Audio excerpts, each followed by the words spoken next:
الحمدللہ وحدہ والصلاة والسلام علی من لا نبی بعدہ اعوذ باللہ السمیع العلیم من الشیطان الرجیم بسم اللہ الرحمن الرحیم رب ادخلنی مدخل صدق واخرجنی مخرج صدق واجعلنی من لدنک سلطانا نصیرا۔ اچھا جی، دو تین سوالات آئے ہوئے ہیں حسب معمول، تو ون بائی ون کر کے ان کے جوابات دینے کی کوشش کرتے ہیں۔ پہلا سوال یہ آیا ہوا ہے کہ کہیں کوئی روایت کسی نے پڑھی ہے جس میں کہا گیا ہے کہ چونکہ اللہ تعالیٰ نے جہنم پیدا کر لی ہے، بنا لی ہے، لہذا کچھ لوگوں کو وہ اس لیے جہنم میں بھیجیں گے تاکہ اپنی بنائی ہوئی جہنم کو پورا کر سکیں، فل کر سکیں۔ غلط فہمی پر مبنی ہے۔ اصول کیا ہے؟ اصول یہ ہے، اللہ تعالیٰ فرماتے ہیں کہ کتب علی نفسہ الرحمہ، اللہ نے اپنی ذات بابرکات پر ہم تمام مخلوقات کے لیے، جس میں ہم اشرف المخلوقات انسان شامل ہیں، رحمت اپنے اوپر لکھ لی ہے۔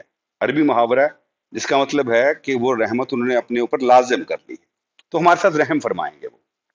پھر جب ہمیں اپنی قرآن بھیجتے ہیں وہ شروع ہوتی ہے بسم اللہ الرحمن الرحیم الحمدللہ رب العالمین، اپنا تعارف کروانے کے بعد کہ ان عالمین کا، اس ملٹی ورس کا رب میں ہوں، وہ فرماتے ہیں الرحمن الرحیم، میں رحمان ہوں، میں رحیم ہوں۔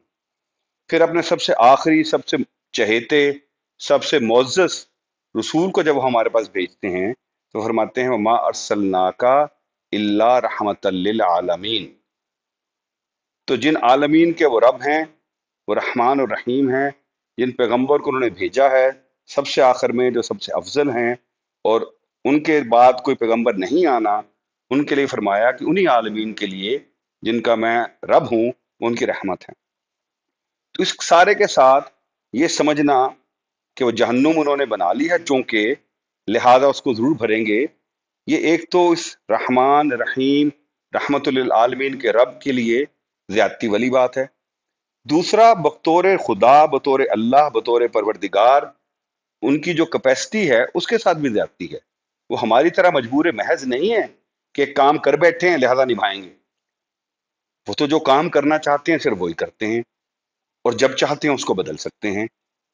وَإِذَا قَضَىٰ أَمْرًا فَإِنَّمَا يَقُولُ لَهُ كُن فَيَكُونُ، سورہ بقرہ میں ارشاد فرمایا کہ جب ہم کسی کام کا ارادہ فرماتے ہیں، ہم کہتے ہیں ہو جا، اور وہ ہو جاتا ہے۔ تو یہ دونوں طرح سے یہ بات جو ہے یہ غیر مناسب ہے، اور اگر کسی روایت سے یہ مطلب کسی نے نکالنے کی کوشش کی ہے تو بڑی زیادتی کی ہے۔ ویسے ہم یہ زیادتی عام طور پہ ہندوستان پاکستان میں کرتے ہیں، جہاں ہم پروردگار کو صرف خوف کی علامت کے طور پہ لوگوں تک پہنچاتے ہیں۔ کیسا پروردگار جو غضب میں ہے، جو غیظ میں ہے، جو قہار ہے، جو جبار ہے، جو سزائیں دے رہا ہے، ایسا نہیں ہے۔ میرے نزدیک اس کی جو انٹرپریٹیشن ہے، اور جو ہمیشہ سے بزرگان دین جو بتاتے رہے ہیں، وہ یہ ہے کہ اصل میں وہ رحمان الرحیم ہے۔ جہنم تو اس لیے بنی ہے کہ جو لوگ اس امتحان میں پورے نہیں اترتے وہ اس میں جائیں گے۔ یہ ایک سادہ سا کامن سینس طریقہ ہے، دنیا میں بھی یہی ہوتا ہے۔ پہلی چیز، انسانوں کی بات کر لیں۔ ایک کسی ادارے کی سلیکشن کمیٹی بنتی ہے، جو لوگ اس کرائیٹیریا پہ پورے اترتے ہیں وہ ادارے میں بھرتی ہو جاتے ہیں، جو نہیں ہوتے وہ ڈسکارڈ ہو جاتے ہیں۔